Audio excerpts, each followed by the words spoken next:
마가복음 12장 28절로 34절까지 말씀, 제가 한 절 여러분이 한 절 교독하시고 마지막 절은 함께 보도록 하겠습니다.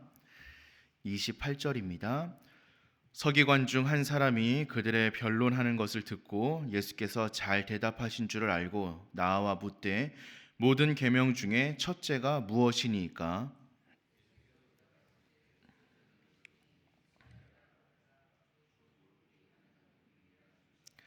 내 마음을 다하고 목숨을 다하고 뜻을 다하고 힘을 다하여 주 너의 하나님을 사랑하라 하신 것이요.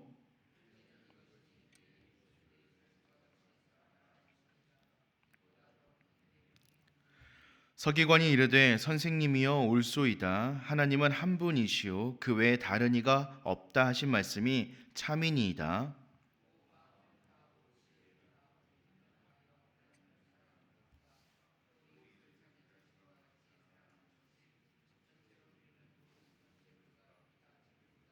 함께 보시겠습니다. 예수께서 그가 지혜 있게 대답함을 보시고 이르시되 내가 하나님의 나라에서 멀지 않도다 하시니 그 후에 감히 묻는 자가 없더라. 아멘.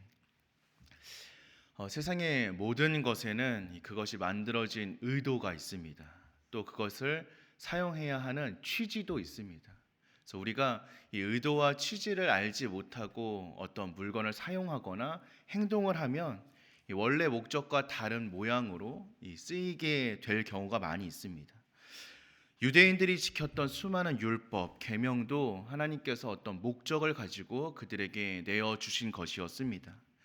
그래서 유대인들은 그저 율법을 지키는 것에 열심을 다할 것이 아니라 그 율법이 왜 주어졌는지 또 계명이 왜 주어졌는지를 알아야 했습니다. 오늘 우리가 함께 읽은 본문은 예수님과 서기관의 대화로 이루어져 있는데요. 이 말씀을 통하여서 하나님께서는 우리에게 주신 수많은 계명의 근본 정신이 무엇인지를 다시금 알려주고 계십니다. 우리가 어떻게 신앙생활을 해야 하는지, 또 우리가 신앙생활을 함에 있어서 가장 근본이 되는 것이 무엇인지를 오늘 말씀을 통하여서 다시 한번 살펴보는 시간이 되기를 소망합니다. 우리가 먼저 기억해야 하는 것은 우리에게 주어진 많은 말씀들 가운데 사랑이 제일이라는 사실입니다. 한 서기관이 예수님과 사두개인 또 바리새인들이 논쟁하는 것을 지켜보고 또 예수님께 나와 묻는 것으로 오늘 말씀이 시작하고 있습니다. 그는 예수님께 계명 가운데서 가장 중요한 것, 첫째가 되는 것이 무엇이냐라고 묻고 있는데요. 이 질문에 대하여 예수님께서는 신명기의 쉐마 말씀, 다시 말씀드리면 신명기 6장 4절에서 9절의 말씀을 인용하시고 이 계명의 가장 중요한 원리가 다름 아닌 하나님을 향한 사랑이다라고 가르쳐 주고 계십니다.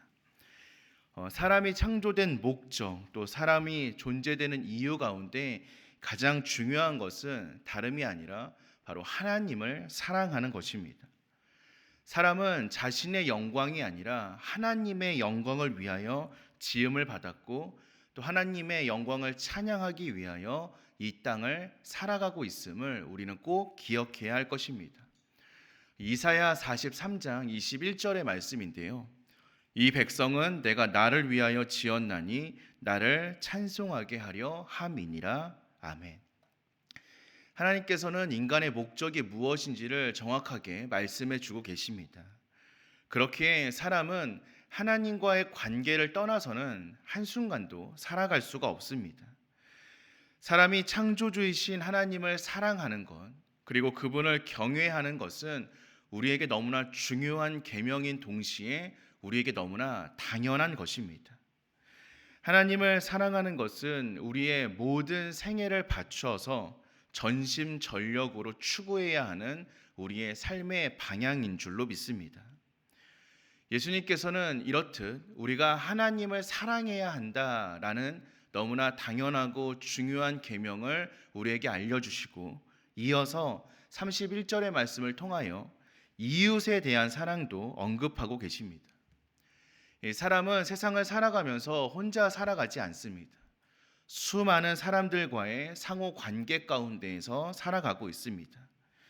때문에 계명 가운데에는 이 우리를 둘러싼 이 사람들과의 관계를 규정하고 있는 말씀도 참 많이 있는데, 이 규정들의 핵심이 바로 사랑인 것입니다.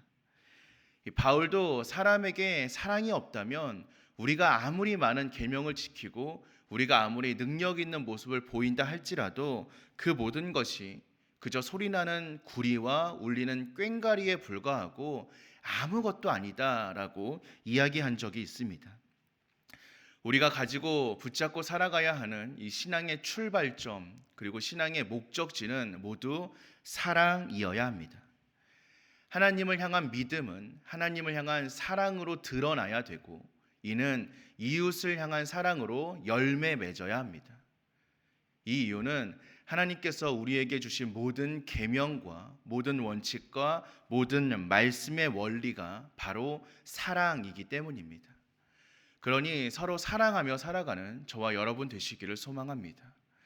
이어지는 말씀을 통하여서 이 사랑이 모든 종교 의식과 종교 행위의 완성임을 다시 한번 말씀해 주고 계십니다.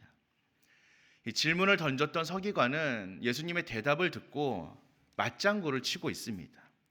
우리 함께 읽었던 32절의 말씀인데요. 서기관이 이르되 선생님이여 옳소이다 라고 이야기합니다. 그리고 이어지는 말씀을 통하여 선생님이 말씀하신 것이 참입니다 라고, 정말입니다 라고 이야기를 합니다. 신앙의 핵심은 하나님을 전심전력하여 사랑하는 것이고, 우리는 이를 위해 매일매일 노력하며 살아갈 수 있어야 합니다. 서기관은 예수님의 답변에 자신의 견해를 조금 더 붙이는데 33절의 말씀이 바로 그것입니다. 이 33절의 말씀, 또 마음을 다하고 지혜를 다하고 힘을 다하여 하나님을 사랑하는 것과 이웃을 자기 자신과 같이 사랑하는 것이 전체로 드리는 모든 번제물과 기타 제물보다 나으니이다. 사랑이 모든 종교 의식보다 더 나은 것, 더 중요한 것이다 라는 것을 다시 한번 덧붙여서 이야기하고 있는 것입니다. 번제물, 기타 제물, 우리가 드리는 모든 제사가 하나님을 사랑한다는 표현이 되어야 한다는 것입니다.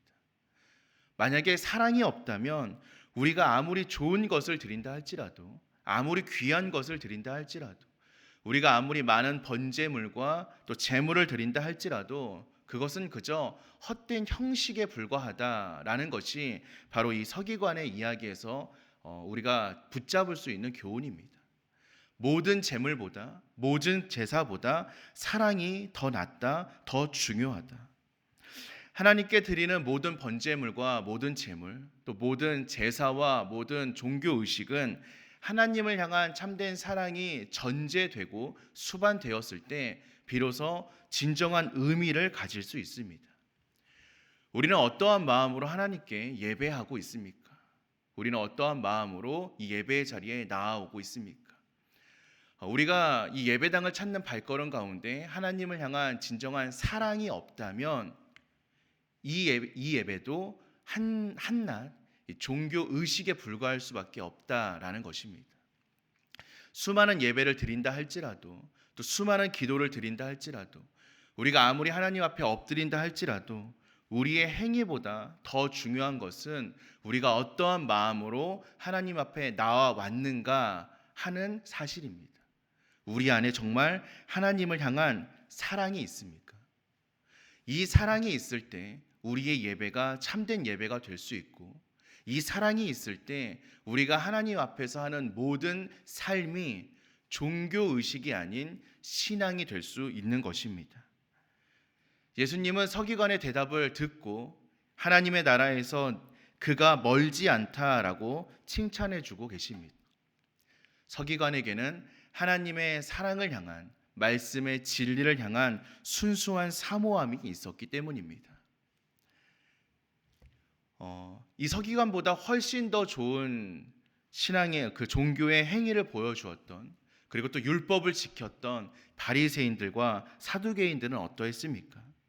그들의 완악한 고집에 빠져서 예수님의 말씀에 대적하였고 예수님과 논쟁하는 모습만 반복적으로 보여주고 있었습니다. 하지만 이 서기관은 순수한 마음으로 하나님의 진리를 사모하였기 때문에, 그리고 예수님의 말씀에 정말 깨달음을 얻고 그 말씀에 반응하여서 자신의 신앙을 고백하였기 때문에 예수님으로 하여금 하나님의 나라에 가까이 왔다라는 칭찬을 받을 수 있었던 것입니다. 아무리 복음의 진리가 쏟아진다 할지라도, 아무리 하나님의 말씀에 진리가 우리 가운데 쏟아진다 할지라도 그 말씀이 완악하고 고집스러운 발에 떨어진다면 절대로 하나님의 말씀이 역사할 수 없습니다. 우리는 하나님의 말씀 앞에서 완악한 마음을 버릴 수 있어야 합니다. 우리의 생각들을 내려놓을 수 있어야 합니다. 순수하고 사모하는 마음으로 진리의 말씀을 갈망하고 하나님을 사랑하고 이웃을 사랑하는 마음으로 하나님께 나아갈 수 있어야 합니다. 이 사도행전 17장에는 참 재미있는 이야기가 등장을 합니다. 사도행전 17장 11절 또 13절의 말씀을 제가 읽어드리도록 하겠습니다. 베레아에 있는 사람들은 데살로니가에 있는 사람들보다 더 너그러워서 간절한 마음으로 말씀을 받고 이것이 그러한가 하여 날마다 성경을 상고함으로. 13절입니다. 데살로니가에 있는 유대인들은 바울이 하나님의 말씀을 베레아에서 전하는 줄 알고 거기도 가서 무리를 움직여 소동하게 하거늘. 바울이 데살로니가 지역에서 하나님의 말씀을 선포하였습니다. 그런데 그 지역에 있는 사람들은 바울의 이야기를 받아들이지 않고 그를 배척하였습니다. 바울이 데살로니가 지역을 떠나 베레아라는 지역으로 들어가서 동일하게 하나님의 말씀을 선포하였습니다.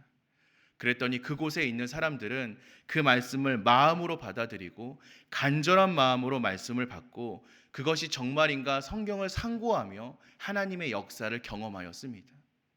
데살로니가 사람들은 그들이 살고 있는 지역에서 바울을 내쫓은 것으로 부족하여 이 베레아 지역까지 찾아와서 바울을 핍박하고 그를 내쫓는 모습을 보여주고 있습니다.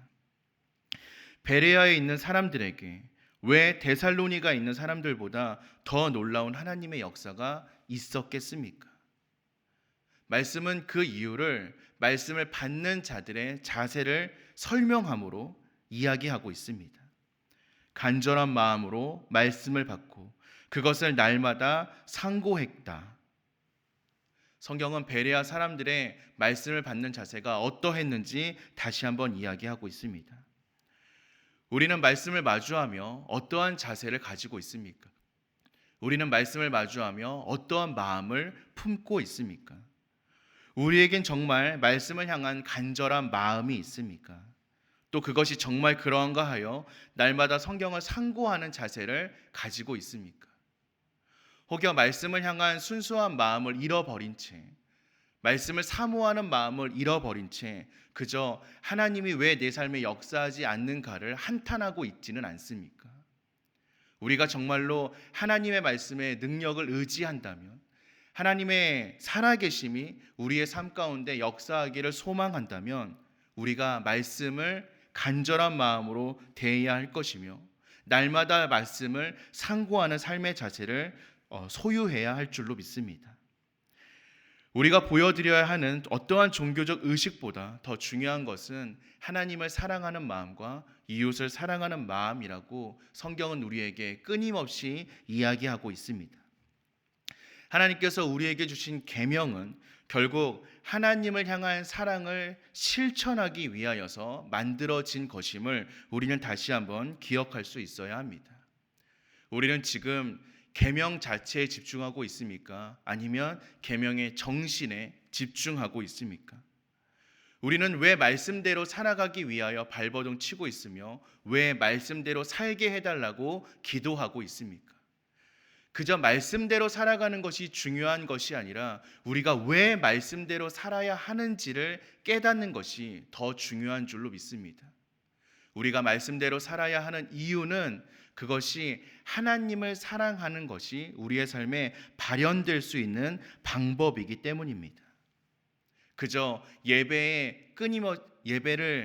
빠지지 않는 것에 만족하는 것이 아니라 그저 내가 하나님의 말씀을 읽어 나아가는 것에 만족하는 것이 아니라 내가 기도의 시간에 빠지지 않고 있다는 것에 만족하는 것이 아니라 내가 그 가운데에서 정말 하나님을 사랑함을 경험하고 있는지, 그것을 통하여 내가 이웃을 사랑함을 누리고 있는지, 또 나아가 내가 말씀을 진정으로 사모하며 살아가고 있는지를 돌아볼 수 있는 저와 여러분 되시기를 소망합니다.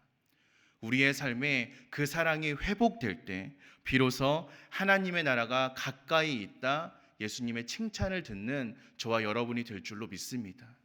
이 기도의 시간을 통하여 다시금 우리의 마음을 돌아보고 하나님을 사랑하고 이웃을 사랑하며 하나님의 말씀을 사모함이 회복될 수 있는 귀한 시간이 되기를 주님의 이름으로 간절히 축원드립니다.